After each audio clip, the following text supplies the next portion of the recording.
जिसके लिए हमें एक अभियान भेजने की जरूरत है। वॉयेजर 2 ने सैटर्न के बाहरी एटमॉस्फेयर के टेम्परेचर और डेंसिटी को मापा था। इसके साथ ही शनि ग्रह के कई चंद्रमाओं की तस्वीरें हम तक पहुंचाई। इसके बाद इसे जाना था अपनी असली मंजिल की ओर, जिसके लिए इसको भेजा गया था। इसकी अगली मंजिल यूरेनस प्लैनेट था। इसके बाद 24 जनवरी 1986 को वॉयेजर 2 यूरेनस के करीब पहुंच चुका था। वहां रहते हुए इस अंतरिक्ष यान ने यूरेनस के 10 नए चंद्रमाओं की खोज की। अधिकतर नए चंद्रमा आकार में छोटे हैं, जिनको हम टेलीस्कोप की मदद से शायद ही कभी देख पाते। ये खोज अपने आप में एक अहम खोज थी। साथ ही यहाँ के वातावरण और इसके वलयों का करीबी से अध्ययन किया।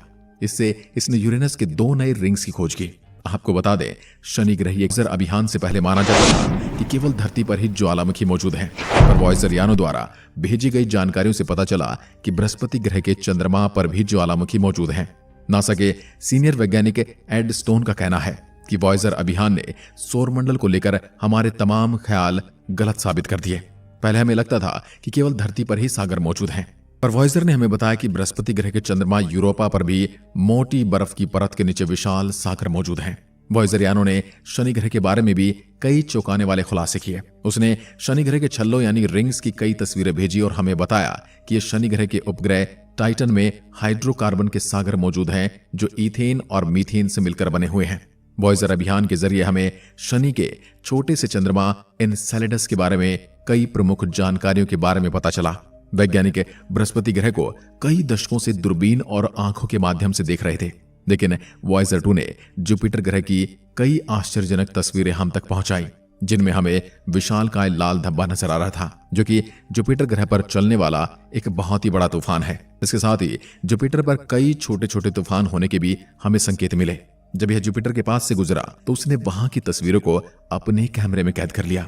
अपनी खोजबीन के दौरान अंतरिक्ष यान ने जुपिटर के कई चंद्रमाओं की खूबसूरत तस्वीरें हम तक पहुंचाई।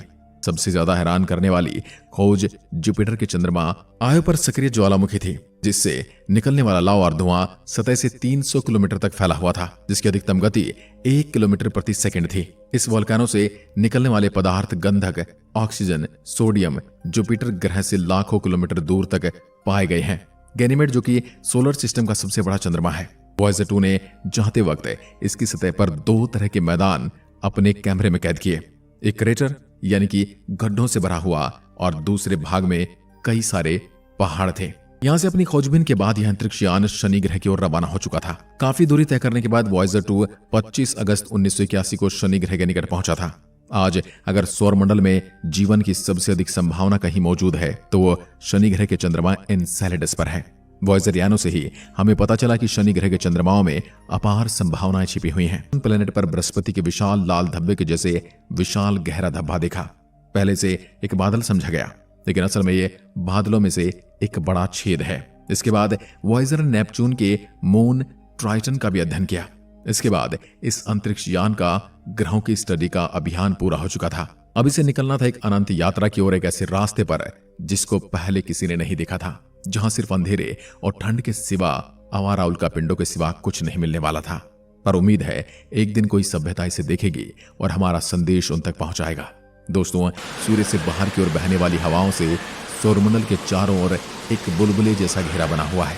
इस घेरे को हेलोस्फीयर कहते हैं और इसकी सीमा से बाहर के अंतरिक्ष को इंटरस्टेलर मीडियम यानी ISM कहा जाता है। इस अंतरिक्ष यान ने साल 2018 में इंटरस्टेलर स्पेस में प्रवेश किया था। इस समय तक इसके 11 उपकरण काम कर रहे थे। आज केवल इस अंतरिक्ष मुसाफिर के 4 ही उपकरण काम कर रहे हैं। बाकी के इंस्ट्रूमेंट को एनर्जी बचाने के लिए बंद कर दिया गया है और आज वॉयेजर के 4 इंस्ट्रूमेंट चालू हैं। इनका इस्तेमाल मैग्नेटिक फील्ड से जुड़े डेटा को इकट्ठा करने के लिए, सोलर विंड से जुड़े डेटा को इकट्ठा करने और कॉस्मिक रेज के डेटा को इकट्ठा करने के साथ ही उन डेटा को पृथ्वी तक पहुंचाने के लिए और हमारे साथ संपर्क बनाए रखने के लिए इन उपकरणों का उपयोग किया जाता है। इसका कैमरे को भी बंद कर दिया गया है क्योंकि इसकी वजह से इसकी ऊर्जा तेजी से खत्म हो रही थी। 2013 में वॉयेजर 1 अंतरिक्ष यान सौरमंडल से बाहर सुदूर ब्रह्मांड में अपनी एकाकी यात्रा पर निकल गया। आज ये यान गुप्त अंधेरे में अपने इस एकाकी सफर को कर रहा है, जहां अंधेरे और ठंड के अलावा कुछ नहीं है। पर अपने अंतिम समय में भी ये कभी कभी सुदूर ब्रह्मांड की अनदिखी तस्वीरें हमें भेजता है और हाल ही में वॉयेजर 2 यान भी हमारे सोलर सिस्टम को छोड़कर सुदूर ब्रह्मांड के अपने एकाकी सफर पर आगे निकल गया है। आज यह मुसाफिर पृथ्वी से करीब 133.3 एस्ट्रोनॉमिकल यूनिट की दूरी पर मौजूद है। एक एस्ट्रोनॉमिकल यूनिट वह दूरी है जो सूरज और पृथ्वी के बीच की दूरी है, यानी कि करीब 15 करोड़ किलोमीटर, जहां से सिग्नल आने में भी करीब 24 घंटे का समय लग जाता है और सिग्नल को जाने में भी 1 दिन से ज्यादा का समय लग जाता है।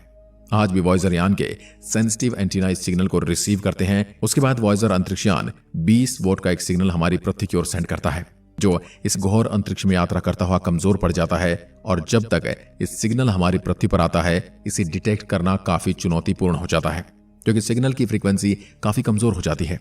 इसके लिए वैज्ञानिकों को कई सारे एंटीना के एक डीप नेटवर्क का प्रयोग करना पड़ता है, यानी कि इसके लिए वैज्ञानिकों को पूरी पृथ्वी पर अलग अलग जगह पर बहुत सारे एंटीना लगाने पड़ते हैं और इन्हीं मजबूत एंटीना के नेटवर्क के जरिए इससे अभी तक हम कांटेक्ट में हैं। जैसे जैसे यह अंतरिक्ष मुसाफिर आगे बढ़ रहा है, वैसे वैसे ये टेक्नोलॉजी और ताकत के मामले में बूढ़ा यानी कि पुराना हो रहा है, क्योंकि अब इसकी बैटरी भी काफी कमजोर पड़ चुकी है।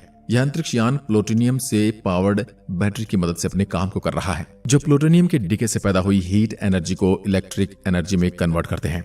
वॉयेजर यान के प्रोग्राम मैनेजर सूजी डॉड कहते हैं, हमें बेहद ही सावधानी से वॉयेजर अभियान को जारी रखना है। इसके पुराने पड़ चुके यंत्र बंद किए जा रहे हैं और दोनों यानों के कैमरे भी बंद किए जा चुके हैं, क्योंकि सुदूर अंतरिक्ष में घुप अंधेरे के अलावा देखने को कुछ नहीं है। इलेक्ट्रिसिटी बचाकर वॉयेजर यानों को सर्द अंतरिक्ष में गर्म बना के रखा जा रहा है और अपने आने वाले 10 वर्षों में दोनों ही अंतरिक्ष यानों को बंद करना पड़ सकता है। ये मानवता के लिए सबसे दुखद पलों में से एक होंगे।